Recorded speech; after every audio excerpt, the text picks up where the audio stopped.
Bonsoir les gens, l'heure est grave. Vraiment, je rigole pas. Le mec que vous voyez là s'affiche à l'écran, que j'ai mis évidemment en miniature, a flingué la soirée de millions de personnes. Parce que il y a 900 000 téléspectateurs en direct qui sont en train de regarder l'événement d'Amine. Il y a 40 000 personnes dans le stade, sans compter les gens qui se sont déconnectés. Et en gros, il y a, allez, on va dire 1 million et demi de personnes qui regardaient ce match. Un match pour le coup super intéressant, super sympa. Autant le premier, je l'avais trouvé très faible techniquement, je l'avais pas trouvé intéressant et même les Espagnols et les Français avaient foutu une mauvaise ambiance. Mais le match était top. Bon niveau de jeu, beau match, beau respect, belle ambiance, de l'envie, de l'engagement, pas d'agressivité, pas de méchanceté. Bref, c'était un événement super. Et ce mec, vraiment, genre, n'oubliez pas sa tête, avec ses petits copains, nous a flingué le match. Il s'est permis de faire...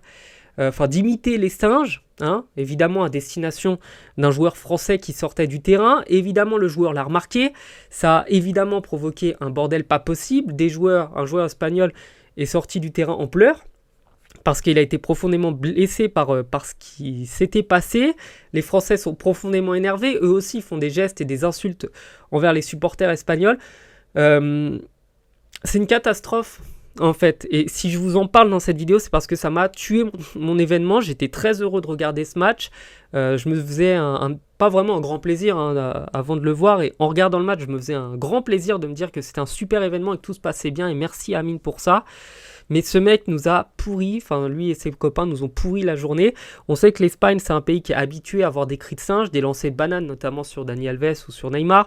Des gens qui imitent des singes en regardant Vinicius. Bref, on a l'habitude avec l'Espagne d'avoir le pire, je pense, en matière de supporterisme. Et le pire, c'est que le mec se permet de faire genre « Quoi, moi? Mais je n'ai rien fait, je n'ai absolument pas fait ça. » Alors que plusieurs personnes l'ont vu en fait. Tout le monde l'a grillé, tout le monde l'a remarqué. Tout le monde sait que c'est lui, tout le monde sait qu'il l'a fait. Et il y a des caméras, en fait, de partout dans un stade. Il y a des agents de sécu, des gens qui l'ont vu. Il y a forcément des témoins qui ont vu faire. Et le mec, il y a un Français, alors qu'il n'y a pas de raison, il ne va pas se mettre à accuser un gars de faire des cris de singe ou je ne sais quoi pour rien. Il y a une raison. C'est bien qu'il y a une base à ça. Et ça m'énerve de voir qu'on est en 2024, qu'il y a encore des gens dans les stades qui font ça. En plus, c'est même pas un match, genre, c'est même pas genre une superstar, un mec que tu détestes et tellement tu le hais, tu fais des gestes de débile. Là, c'est un événement sympa, c'est un événement convivial, c'est un événement familial, c'est un événement où tout le monde est en détente, tout le monde est heureux, tout le monde est joyeux et il y a des mecs comme ça qui te pourrissent ta soirée. À l'heure où je fais cette vidéo, je sais pas s'ils vont reprendre le match. D'un côté, j'ai envie de dire, il faut qu'ils reprennent le match parce que c'est pas un abruti de pourrir l'événement de tout le monde, parce que les Espagnols comme les Français s'entraînent depuis des mois et des mois pour justement être prêts pour ce match.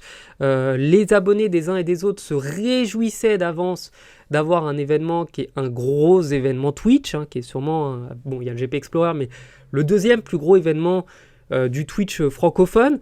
Et c'est pas pour moi normal qu'on loupe cet événement à cause d'une personne. Clairement pas, parce que pour les Espagnols, c'est la même chose. Hein. Les Espagnols aussi sont tous là et sont tous prêts depuis un moment. Après, dans le même temps, s'il faut des symboles forts et des gestes forts pour que tout le monde comprenne que la lutte contre le racisme ne s'arrête pas qu'à avoir une petite étiquette non-racisme sur des badges et sur des maillots en Ligue des Champions, bah voilà. Je sais que c'est pas des professionnels, donc évidemment, ça aura pas du tout le même impact, mais encore... faut-il comprendre que dans un stade, on ne peut pas faire ça. Et si malheureusement, il faut que la prochaine fois, eh bien, il n'y ait plus d'événements comme ça et que tout le monde soit puni pour qu'enfin on comprenne que le racisme n'a pas ses places dans un stade, j'ai pas envie de dire que c'est le prix à payer, mais je suis dévasté, ça m'énerve. Les Espagnols et les Français faisaient quelque chose de bien et franchement, ça me tue.